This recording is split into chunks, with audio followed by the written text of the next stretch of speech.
What's up, guys, and welcome back to the Rebalanced podcast. On this episode of the podcast, we're going to look at 5 techniques you can use to optimize your mindset. Now, this is something that I'm fascinated with, and it's something that I've really looked into, and I've been implementing it with my clients for years, and it's also something that I am very keen on adapting for myself and trying to,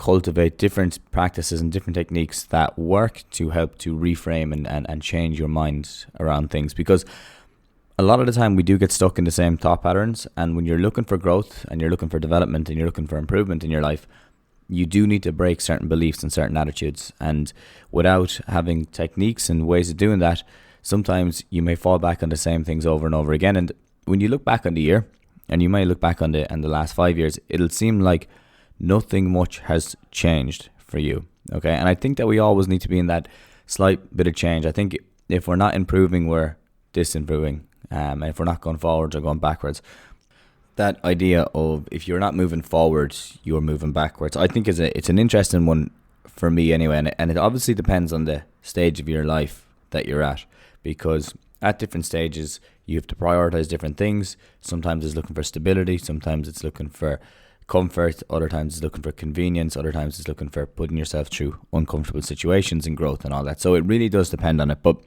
the principles and the techniques that I'm going to talk through here are ones that I've used them myself. I continually use them myself. And they're ones that have worked with clients as well. So hopefully by the end of this podcast, you'll have a couple of things that you can start to put into place to start working on getting to where you want to be. Okay. And a lot of it comes back to awareness, okay? Because when you are talking about your mind, it's like it's non-stop jumping from one topic to the next all the time. And if you're not aware of what's going on, it's very hard to change it. So on the base layer of all of these techniques, it does come back to awareness and starting to kind of notice what way you're thinking.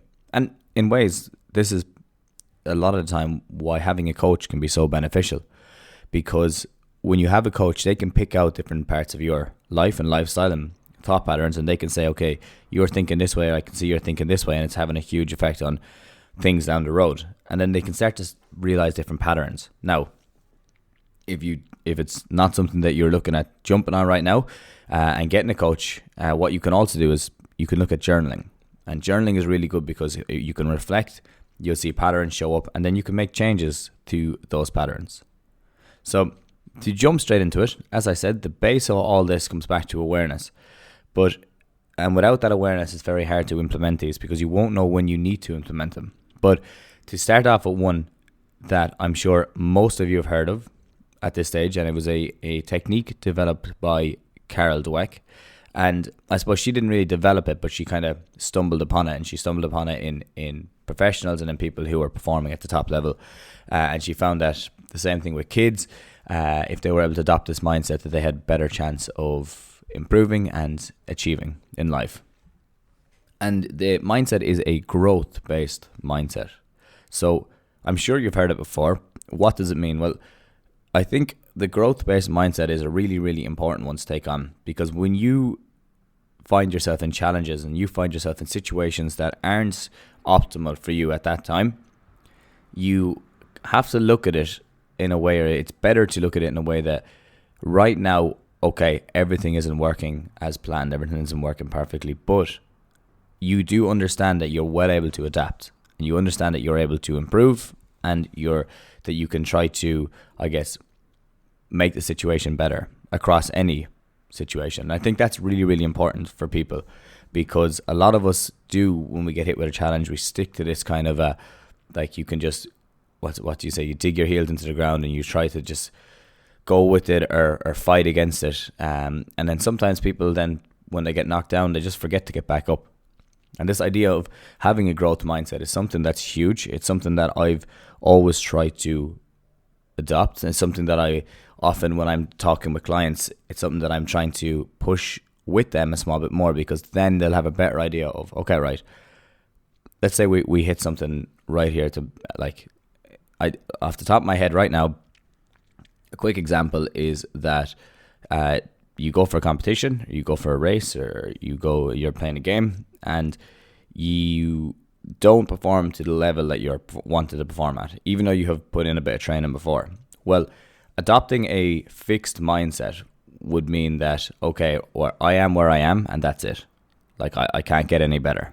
Like, unfortunately, it's not my fault, but that's just the way it is. And I wish I could improve on this, but I can't. The growth mindset is looking at something and telling yourself, okay, it was a tough challenge, but I can still adapt. I can still improve if I train right, if I change my focus, if I talk to other people about how they have done it. I will definitely get to this point at a certain stage, but it's going to take work. So that's a growth mindset. You know that if you put in the time, that you will get the results. And it may not be that you get them straight away, but it's the fact that you have that mindset around, okay, things are developing, I'm always improving. And I think it is important, you need to actually tell this to yourself. Okay, so you need to tell yourself, like people always say, you have to believe. That idea is great. And I think you do have to believe in everything, but the simplest way to believe in something is through experience, or through repetition. You'll believe you will win at something, or you'll improve at something. But if you think you're going to improve at it without training, that's a bit crazy. So you need to tell yourself you're going to adapt, and then you need to start putting that in place to adapt. Now, another little technique, what they use in the growth mindset, is finishing your sentences when you're talking about something with the word yet. Because what it means is that you know now that in your current state that you haven't got to the point that you will, or that you want to get to. But by adding the word yet to the end of the sentence, what that does is it changes your perspective on it, and it, I guess, internally and externally motivates you to achieve, or to continue to push on and improve, because you know at a certain point in time you will be able to get there. And that is huge. That's so important. And I wanted to put it as the first one. I kind of rearranged these. I wanted to put that as the first one, because if you take on, and if you can adopt that mindset, you will find that things will get a lot easier. Struggles won't last as long, or challenges won't be as big. And you know that, okay, right now, in the moment, it's tough going because I didn't get to where I wanted to get to, but I know that if I put in more time, I will get there. And if we can start to do that more across the board, you'll be surprised how much of an effect that can have. So tell yourself you can adapt, and then reflect on the challenges that have become learning experiences for you in the past, and then that will further solidify your idea and your belief in yourself that, okay, I can actually achieve these things if I put the time in. So that's number one, numero uno. I'm learning Spanish at the moment, so I really need to adapt that growth mindset, because my God, when I go into a place and I'm chatting to people and I thought I had a small bit learned, and they start spilling it off so fast, and then I just go back to zero as if I have nothing done. So I have had really, like, all of these are as, like, I'm trying to implement these as much now as ever. So I'm not just talking about these just to talk about them. They are things that I am trying to improve on. The other one then is asking yourself, number 2 is asking yourself good questions. Now, this is one that I've heard for years. It's always something that I've kind of, like, it's been in the back of my head. Okay, right, ask yourself good questions. For me, I always just ask myself a lot of questions. But if we're asking ourselves broad questions, a lot of the time, you're going to get broad answers. Like, I have friends, and that you could say to them, like, what are you going to do? Or like, they keep chopping and changing what they're doing all the time. And what they're trying to do is they're trying to figure out, what do I want to do for the rest of my life? Okay, and this is a common one, especially at this age, for, like, let's say between people who are in their 20s all the way up. And I have it with my own clients who are 30, 35, 40, 45. Like, I think it's something that just continues to go. Obviously, I'm not at that stage yet, so I can't say that for sure, but I do see it in a lot of the clients that I work with, is it is something that they struggle with. But I think the question is not what you want to do for the rest of your life, because I think that's first off, you're painting everything with the same stroke, and that means that you're resigning yourself to the fact that over time, you won't change, and your interests and your beliefs and your attitudes won't change. So what you think now is going to apply for the rest of your life. Okay. And I think that's a dangerous one, because straight away that goes against from that growth mindset. So it is important to look at the questions that you ask yourself and see how they are affecting your experience and how you think about things. So what I would say is, if you are looking to do something, now this, what I'll use here now is like to give you examples of things. I'm using this more so in terms of like jiu-jitsu, and I'm using it in terms of learning a language, and I'm using it in terms of business. These are kind of the main things that I'm using it right now in, and then in that sphere. And then when I'm working with people, I'm using it more in the injury rehab. How do we achieve certain results in certain time frames, based off the principles of the healing, or based off principles of healing. It could be we're looking at breathing techniques, and we're looking at, as obviously, mindset change as well. How can you put yourself into situations that are tough, but that you will overcome, and that it will add to your, as opposed to putting yourself in a situation that you're going to fail and that's going to be a bigger thing for you than it should be. So right now, an example for me is like if I'm doing jiu-jitsu, okay, and there's a certain move that I'm struggling with to pass, because the guys out here are a different level at the moment. So what I will start to do is, you need to add restrictions and limitations on what you can do. So when you ask yourself the question, instead of saying, how do I pass this person, say, how do I pass from half guard? Because that's a limitation that changes it. It's not pass from open guard. I know people who don't do jiu-jitsu are listening to this like, okay, but hear me out. So I'll start to put limitations. How do I pass from half guard to the left side and end up in mount? Okay, so that's a very different question than how do I pass. Okay, so it makes me think, it refines the options that I have, and it makes me think about it in a lot more detail.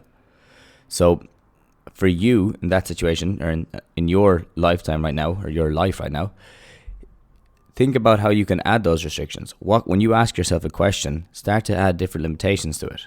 Okay, really, really important. Instead of, what I often say to people as well is that, like, when you start focusing on this today, you'll find that in time these things will develop. So it may not be right, you ask yourself a question and then you have the answer straight away. But if you ask yourself that question, what I say is, like, you put it into the subconscious, then you go about your day, you do whatever you want, and then you're in the shower, or you wake up in the morning, or just before you go to bed, you get this idea out of nowhere, and you're wondering, where did that come from? Like, how did I come up with a solution to something out of nowhere? But a lot of the time, that's a question that you've asked yourself before, and then your body's coming back, or your mind is coming back, and it's giving you an answer at the time. So it's a funny one, because a lot of the time we all want answers straight away. But if you get into the habit of asking yourself these questions repeatedly on a day-to-day, what you'll find is that the answers will start cropping up over time.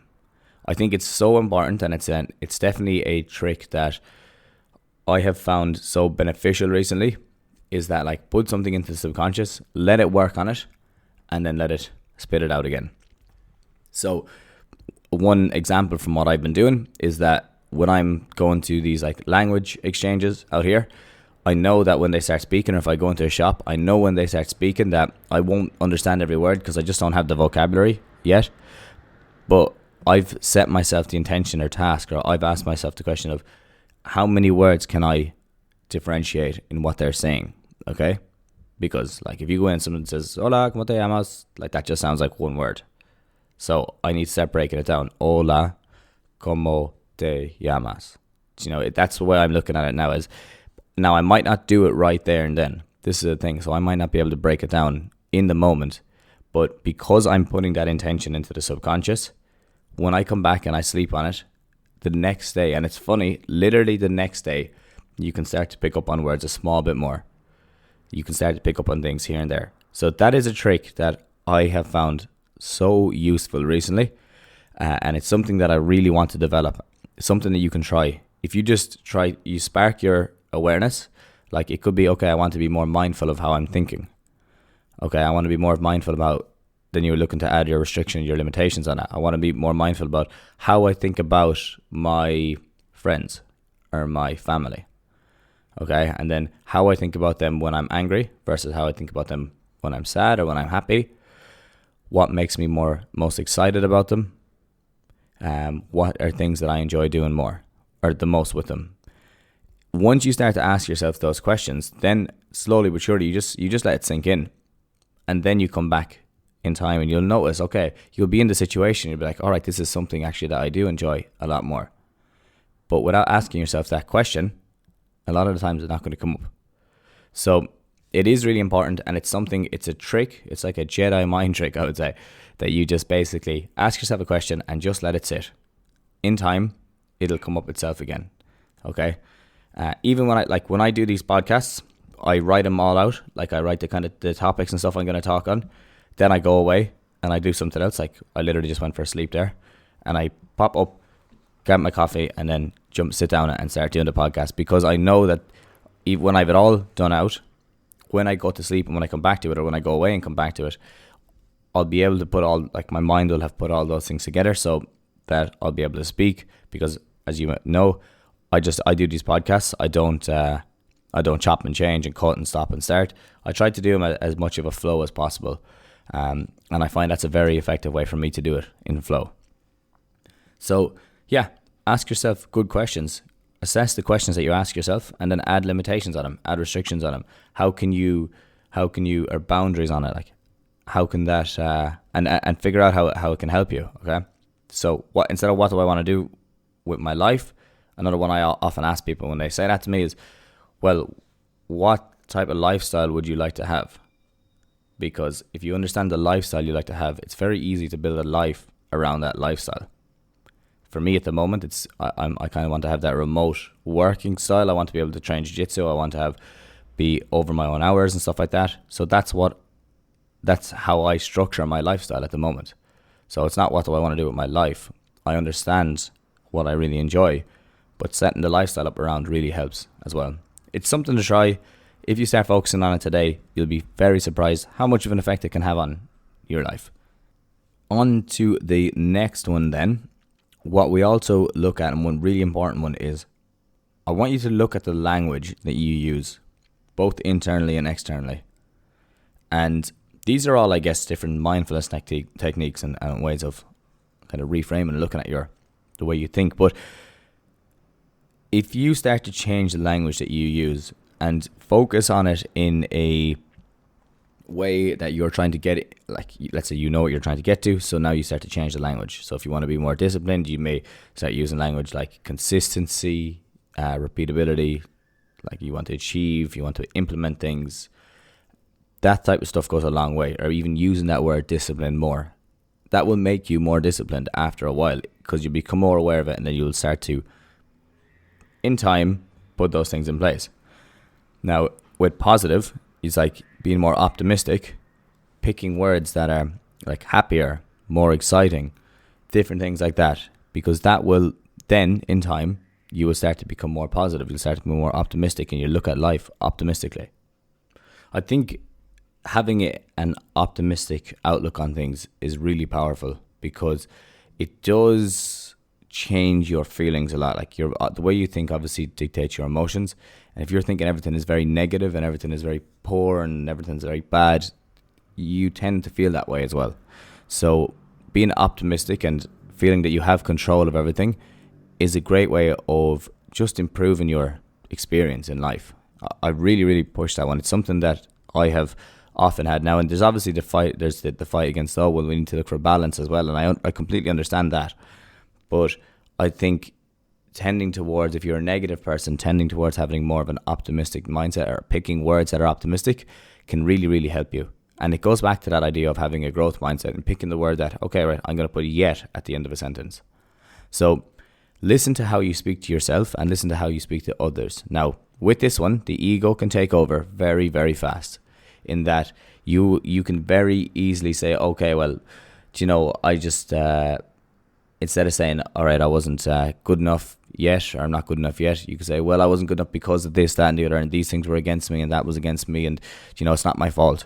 Like, very easy that can happen. So I want you to become aware of that and start to notice that a small bit more, and be precise on the words and the phrases you use, as well as how you structure sentences.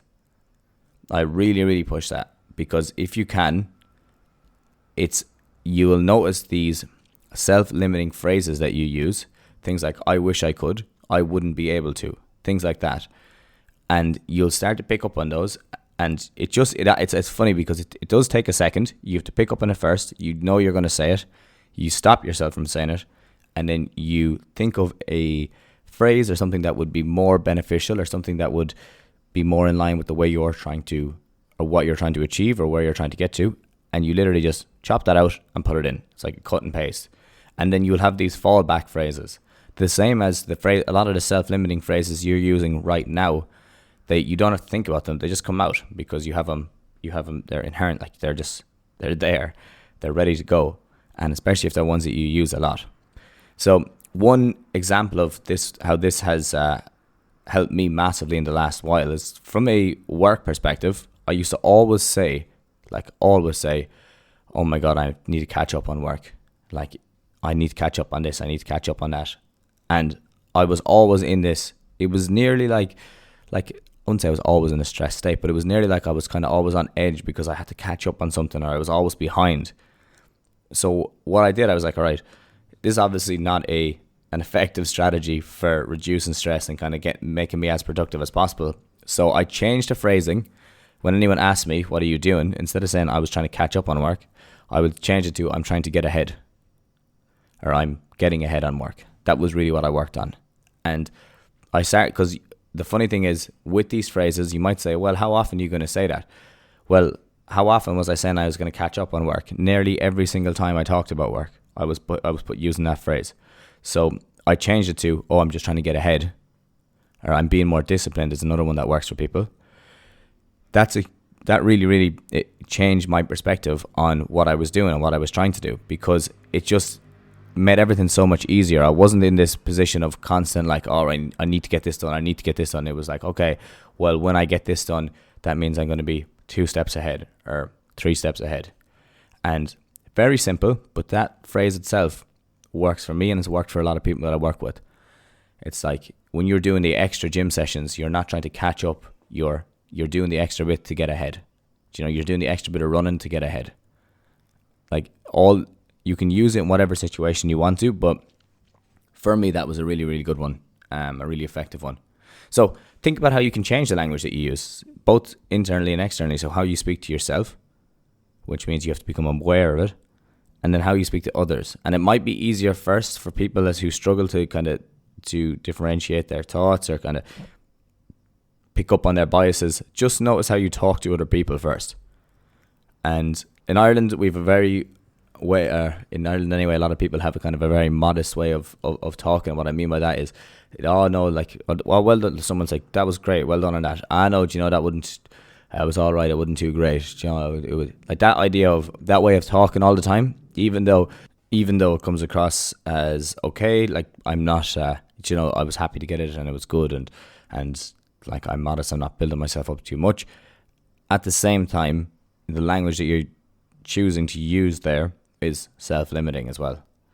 So important to try to implement language that is, or introduce language that's just a bit more, I guess, precise on where you want to get to. Choosing words that are more in line with what you want, more optimistic or more disciplined or more enthusiastic or whatever it is for you. But try to just pick those words. Maybe you just have the same words over and over again. You pick them up and you put them in. Like that type of thing is really, really simple. It's just, you're just cookie cutting. Yes. Yeah. Copy and pasting basically is what cutting and pasting, I suppose. Now the next one, so number 4 is, if you'll notice, a lot of these lead into each other and they kind of build up on top of each other. So number 4 is reframing. And reframing is it's a strong way of changing your mind and changing your belief system. And they use it in advertising all the time because they know how effective it is, because it basically frames something and then it gives you an answer. So you have to look at it through the frame that you're given. And there's often that idea of that when people go into a depressed state, their frame is everything is against them. So anything, even the good things, are against them. So that idea of trying to break that frame and look outside of it is really, really important. And a lot of research into like psychedelics looks at how it takes people from looking through one microscope who are in a depressed state, and it basically gives them 5 or 6 different microscopes to look through. And then they can start to see, okay, well, have been looking down this one way all the time. And the same thing goes for mindfulness, and the same thing goes for reflection. When you're reflecting in a journal, if you are writing in a journal all the time, you can pick up on those thought patterns. So you can start to change it. But reframing is a really, really effective way of changing your beliefs. Like if you can do it appropriately, if you can do it right, and if you can do it consistently, you'll be so surprised with how much of an effect it will have on everything that you do after. Now, what does it mean? How can you use it yourself? Well, when you assess a situation, what different way can you frame it so that the top thought process that comes after it is more productive? Okay, so what you're trying to do is you're trying to redefine a problem in certain situations as more of a challenge. Okay, so something that feels like, okay, it's a monotonous task where I have to, clean the house. It could be that, okay, well, instead of cleaning the house, I'm able to do this with my partner or my friend. It's an enjoyable time. It's a productive time. There's a lot of benefit from it, and we'll be happier that we did it afterwards, as opposed to, oh shite, I have to clean the house. Another one is like looking at something and saying, oh, we're fucked here now because this happened and that happened and this happened. But instead of saying that, instead of looking at it like that, and instead of kind of framing it as, all right, we're banjaxed here now, I don't know what we're going to do, change the wording, change the frame, and look at it, okay, this will be a nice challenge because, and it changes the way you think about it. You're not thinking completely reactively, you're thinking with more of a more creative mindset. And all these things, if you implement them slowly but surely, they build on each other. Like habits, they build on each other, and they start to help you to get to where you want to be. And slowly but surely you will break these beliefs. It's not something that happens overnight, but just by doing it, you'll find that you'll get a lot more confident in yourself, and you're a lot more competent in the tasks and the activities and the exercises that you're trying to do, you're trying to achieve, or the goals you're trying to get to. So reframing is huge. You change it from a problem to a challenge, or you change something enjoyable or something that's not as enjoyable to, okay, I'm lucky to have the chance to do this. Like that idea of just using a different frame and a different lens to look at it can have a massive impact on your life. So if you're like, oh, let's say for the people who, when it's raining and you're saying, oh, I don't want to go down to training now tonight because it's pissing rain here, I just don't really feel like it. Well, change that to structure it with, okay, right, it's not like, I know this is a weird one now when you're in that situation, you're like, I'm not doing that, I don't want to do that, but it does work. Say, like, there's only a certain amount of years that you can play. So frame it that, okay, this, like, I'm lucky that I'm able to get down to the pitch and play tonight. Or that all my friends are around me when I'm playing. Or that I'm able to play with this team. Or it could be that when it's snowing outside, the ability that you actually have the chance to get out and do that, because there's a lot of people who don't have that chance.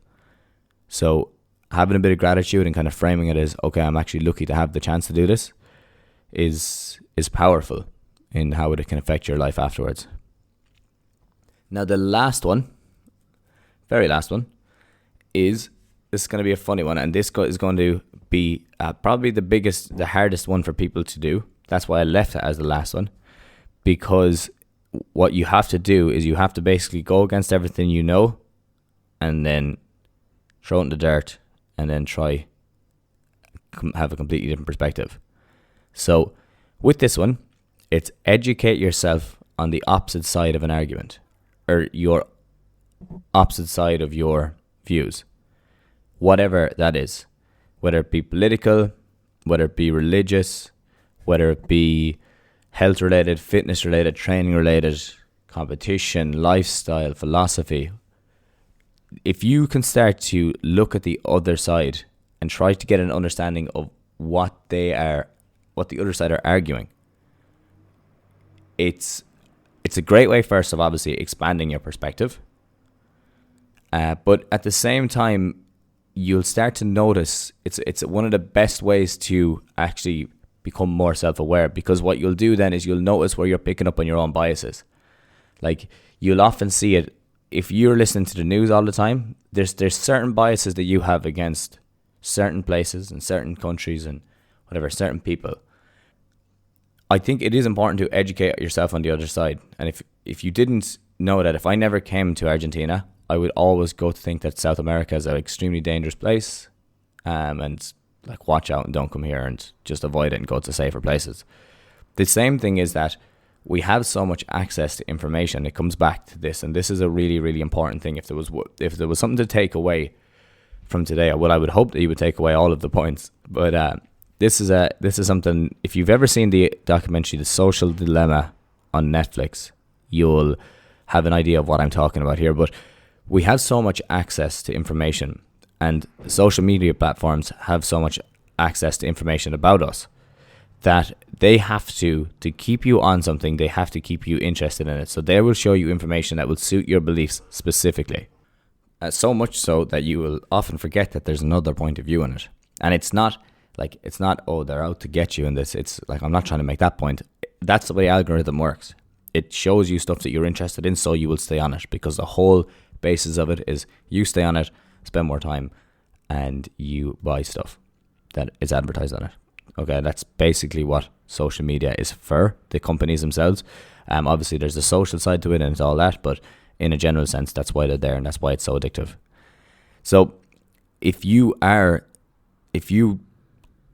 guess, are used of just looking at things that you're always interested in, this one is difficult, because you'll have to go against your beliefs, and you'll have to read someone else's opinion, which goes against yours completely.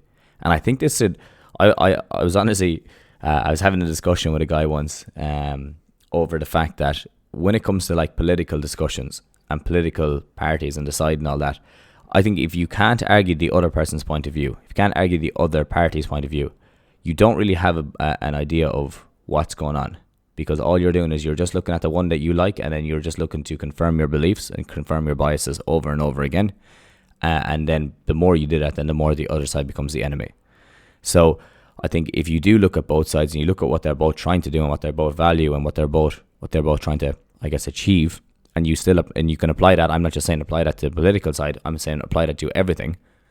You'll find that you'll have a way, way, way better perspective on things, as well as the fact that you can pick up on your biases. You'll say, okay, I notice that I like this certain person or certain party or certain whatever because they speak this way about a certain topic. Simple as, and I like that topic. So you don't fall into the trap of these polarizing experiences, how everything has to be one way or everything has to be the other way. Like, by getting a good understanding of it, it automatically changes your biases. Now, as I said, it is a tough thing to do, because you have to read through stuff that you're not interested in. I know you'd be like, Jesus, that sounds like a form of torture, but you do have to read through stuff you're not interested in, because it will broaden your perspective. You're looking long term here, you're not looking short term. And when you do that, you can nearly be sure, if you have the growth mindset and you have an optimistic mindset, you can be sure that when you come out the other end of doing that you will be better off. That's the thing. It's not that you're doing it just to waste time. You're doing it with the specific intent that when you come out the other end, you're going to be better as a person and have a better mindset and have a broader mindset and a better perspective on things. So try to educate yourself on the other side, whatever it is in. And just, even if it's reading one thing a week on it, or 2 things a week, it could be that you just follow pages that you specifically don't like on Instagram. Like, I think the polarizing one, and it's funny, I actually haven't gotten caught in this trap, but the idea of Andrew Tate on Instagram and TikTok and all that seems to be big, but I haven't, myself, I can't speak enough about it because I don't know enough about it, and I haven't gone down that rabbit hole. But my God, if you could pick a more polarizing thing, there's people who will just argue against him completely without looking at any of his points, because they look at some of the headlines and they say, right, he's against this, so then that's it.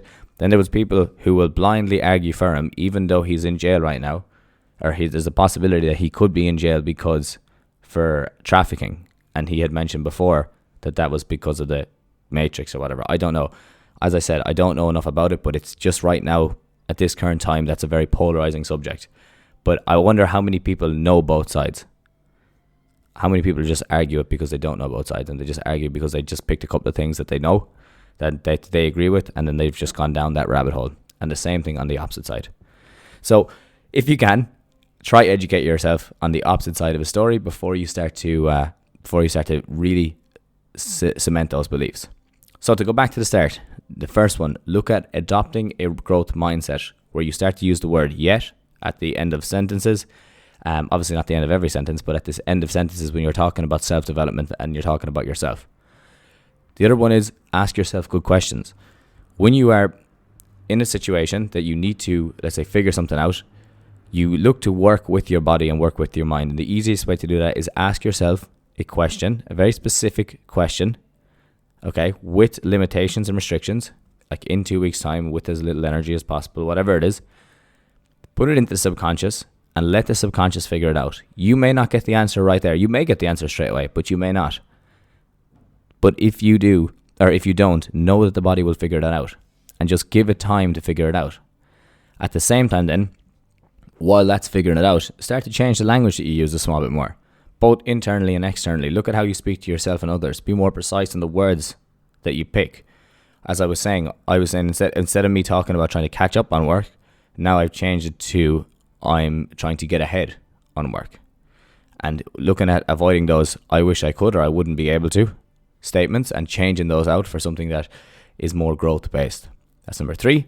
Number 4 is reframing. So when you look at a situation, you assess it. What way can you frame it? As I said, don't just say, oh, we're banjacks because. Say it's a nice challenge because. So that idea of redefining a problem as a challenge can make a huge impact on your life, and it also goes into that growth mindset again. It really feeds into it. And the last one, educate yourself on the opposite side. Look into the opposite side of an argument. I have to do this a lot with health, and it's really changed my perspective on health, in that when I started out, there were certain things I had to, let's say coming out of college, coming out my undergraduate, then coming out my master's, and now just looking into different things, trying to figure out what ways am I thinking, get a good understanding of that, and then start reading the opposite. So like I used to be big into foam rollers, then I got out of foam rollers, and now I'm just looking at the idea of the Chinese use self-massage as a way. So I'm starting to look at, well, is foam rollers good for that or is it not? So it's over and back and over and back. Obviously there's a lot more that I look at. It's not just foam rollers, but yeah, that's a huge one. Another one, mobility training. I was looking at it for, okay, this is the best thing for everything. And then I was like, okay, right, it's actually good in very specific situations. And then I was thinking, okay, but actually as a lifestyle, now what I'm looking at as a lifestyle, it's a great way of improving body awareness, and it's a great way of getting all the joints moving and all that as well. So you do have to go in and out of these things all the time. Okay. Now there's obviously some crazy mobility things that you see people saying, like doing, and I'm like, wow, that is madness. Trying to get people to do some crazy type of squat and say, right, you need this because then you're going to be okay. You're never going to have an ACL injury again. The crazy stuff like that. Just making broad statements. In the other sense though, educating yourself on the opposite side will help to highlight your biases, and it can highlight some problematic thinking patterns so that you can change them. It doesn't mean that you have to switch sides. I'm not asking you to switch sides. You don't have to be black or white with these things, but at least it's a bit more color when you know both sides. Okay, that's all from me today. Hopefully now that you'll be able to implement these and start to work on them. As I said, it's just today you start doing them. Work with your subconscious. If you become more aware of these, if you know, as I said, if you have to listen back to this podcast to pick up on each of them, do that. But once you're aware that you're trying to change your mind based on these, and once you just feed that into your subconscious, it will slowly but surely start to work on it. Okay, so everything doesn't have to be conscious. Asking yourself the right questions puts it into the subconscious.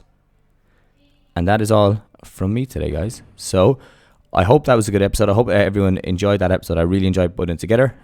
If anyone has any questions on it, definitely get on to me and ask me. The other thing is that if you go into the description of this podcast, I have a link to an intention worksheet. And it's just another way of improving mindset. I've talked about it in a podcast before, where you basically have certain intentions that you can set for the day, and it's like a thing that you can anchor yourself to. So as you go through your day, if you're trying to be more disciplined, if you're trying to be more excited, if you're trying to be happier, if you're trying to be more productive, you have little intentions there that you can come back to, you can pick it, and you know that, okay, this is what I'm going to be working on for the next while. But that's all from me today, guys and girls. I hope everyone is doing well, and I will chat to you all again soon. Have a good one.